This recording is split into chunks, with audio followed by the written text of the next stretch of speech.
The media is absolutely shocked as the second impeachment trial is making President Trump even stronger. In this video, we're going to take a look at a number of pundits who are admitting that Trump is winning impeachment all over again, how his base continues to get even stronger, and why the globalist attempted reset is guaranteeing a worldwide populist surge like never before. You are not going to want to miss this. Greetings, everyone. Dr. Steve here with you. Wonderful to be with you. As always, we're here to give you each and every day conservative hope in the midst of these turbulent times, helping you to think better so you can feel better. So if you haven't already done so, you know what to do. Make sure to smack that bell and subscribe button. We would love to have you as a regular part of this channel. Also, for all of you Rumble fans out there, make sure to subscribe to our brand new Rumble channel by clicking on the link below. We're heading upwards of 100,000 subs there. And for you podcast fans, make sure to click on the link below and sign up for our various podcast platforms as well. We're now one of the top 20 podcasts in the nation for political commentary. Before we begin, you know, we've all experienced blackouts, right? Particularly at night, that bizarre feeling you have when all the lights go out and you don't know what to do. Well, I'm preparing for my next blackout with a wonderful device called the Light Bug. The Light Bug is a portable, solar-powered, ultra-bright floodlight with 3 lighting modes. And because it's solar-powered, you'll never have to worry about wires or batteries. And it comes with a power indicator so you know how much charge is left. It's perfect for lighting up your fishing, hiking, or camping trips because it's so lightweight and portable. And if you click on that link below today, you're going to get 20% off your order. So what can be better? Make sure to click on that link below or head on over to lightbug.com and get your emergency backup light today. All right, gang, let's dive right in here. Look, the mainstream media is shell-shocked today. Okay, they're utterly shell-shocked. We're just a day away from President Trump's second impeachment trial, which left-wing activists disguised as journalists in the mainstream media, they, at least up to this point, seem to convince themselves that this was it. This was really going to happen. How could it not after that horrific insurrection at the Capitol that Trump incited with his reckless, divisive rhetoric? I mean, don't forget, it was no more than just a few weeks after the first impeachment fiasco that imploded in the Senate. It was just a few weeks later that leftist activists like MSNBC's Joy Reid were actually calling for a second trial. The media has been pushing a second impeachment for over a year now, and so here we are. We've arrived at a second impeachment trial. The mainstream media, the cultural Marxist media, are getting their wish. And they're absolutely dumbfounded. And they're dumbfounded because as more and more of these media pundits are admitting all this impeachment scam is doing is making President Trump even stronger. You may have heard of political reporter Tara Palmieri's recent observation that based on her research, President Trump has actually gained support since the second impeachment began.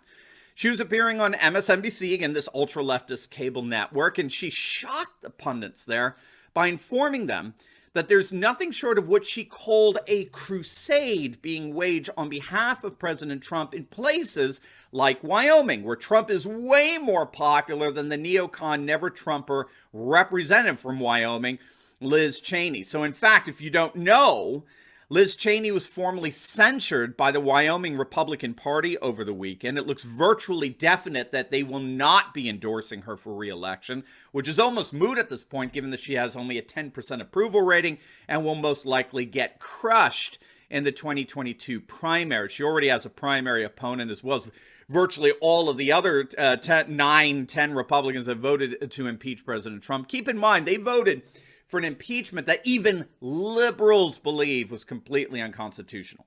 There was not a formal hearing. There was no due process. It was a kangaroo court set up by Nancy Pelosi, and 10 Republican representatives had the gall to play along with it. The Chief Justice of the Supreme Court is constitutionally required to preside over the impeachment trial of a president. And isn't it interesting that John Roberts is not presiding over this unconstitutional fiasco? It's going nowhere. And yet, you still have Republican swamp rats who play along with the Kabuki Theater in D.C. So each and every one of those 10 representatives need to be primary and defeated, period. But getting back to Tara Palmieri, Politico, She reported on attending an anti-Cheney rally led by Florida Representative Matt Gaetz. And she said that among the hundreds, not thousands of people there, all these people she talked to, she could find not one who was willing to give Liz Cheney a smidgen of support. And then she said this, and I think this is going to resonate with you because we talk about this every week on the channel. This is a liberal saying this.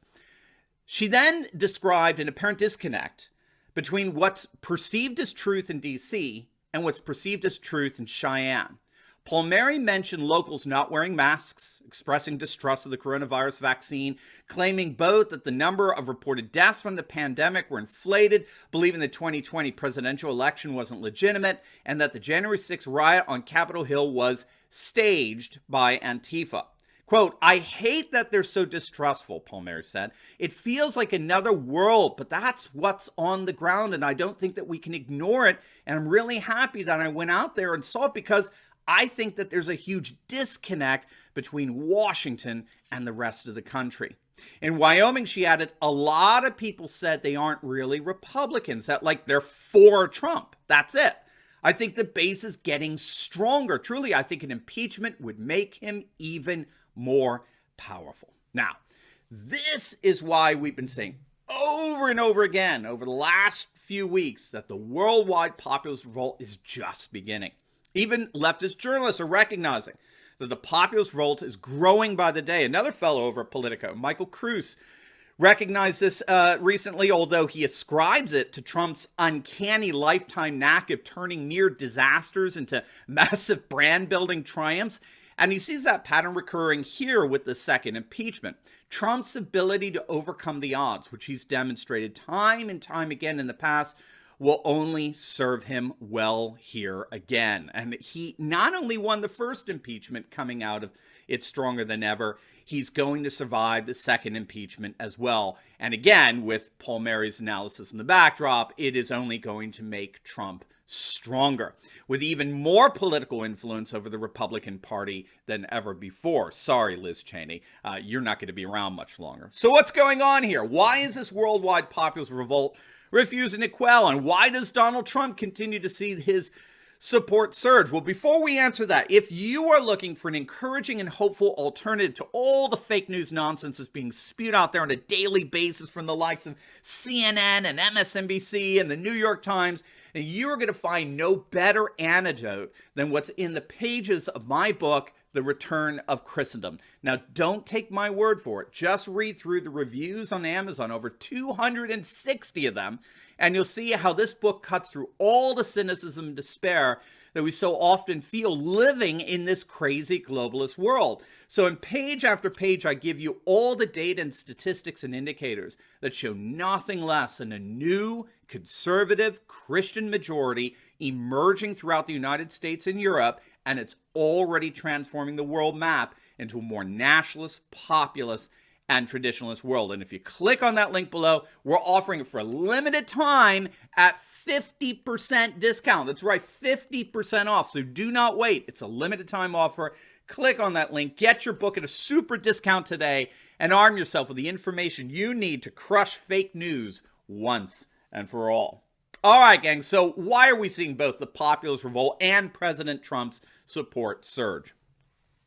Scholars have noted that one of the key characteristics of globalism is the rise of what's called an expert class, right? So because globalist societies are technological societies, they foster a class of technological experts to oversee and govern a globalist society. And this so-called expert class manifests itself in politics, and it's been giving a funny name. Scholars call it refeudalization, right? How's that for a funny term? Refeudalization. But the basic gist of it is that just as medieval society, feudal societies, governed according to the norms and wishes of a privileged class, lords, nobles, dukes, and the like, so globalist societies are increasingly governed according to the interests and concerns and values of a permanent political class. And here's the key.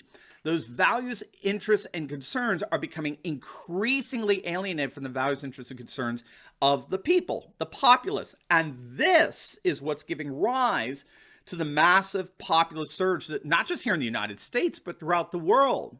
Because the permanent political class is increasingly alienated from the concerns and values of the people, a new political animus is opening up, a new political antagonism that's defined increasingly as the people versus the political class, the ruled versus the rulers, the ordinary American versus the oligarchs. And the key here is that the more globalist the world becomes, the more populism grows.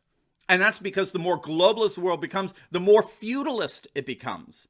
The more it's governed by the interests, values, and concerns of the permanent political class, the refeudalization, thus fueling the populist revolt. The growing divide between the political class and the people only further verifies and corroborates the populist concern that the world is increasingly ruled by a political elite who govern for their own benefit at the expense of the citizens they claim to represent. And President Trump, more than any modern political figure, is seen as the representative of the people who is most willing to fight against the swamp of the permanent political class and defend the politics of the people who care deeply about border security, bringing our manufacturing jobs back home, and celebrating and revering our culture and customs and traditions rather than just denigrate and deride them through the poison of cultural Marxist political correctness. And so with that in mind, what does this impeachment circus look like? It looks exactly like the swamp trying to destroy the one man who fought to drain it. So impeachment only underscores and corroborates the nationalist populist concerns of the 2016-2020 elections. That's why populism isn't going away. And to the shock of the mainstream media, it looks like President Trump isn't going away either. Now, before you go, make sure to like this video, comment down below, and subscribe to my channel. And you'll definitely want to check out my latest video I just uploaded a couple of days back on how CNN's Chris Cuomo desperately tries but fails miserably to defend Alexandria Ocasio-Cortez's collapsing Capitol riot story. You are not going to miss it. So make sure to click on the link, and I'll see you over there. God bless.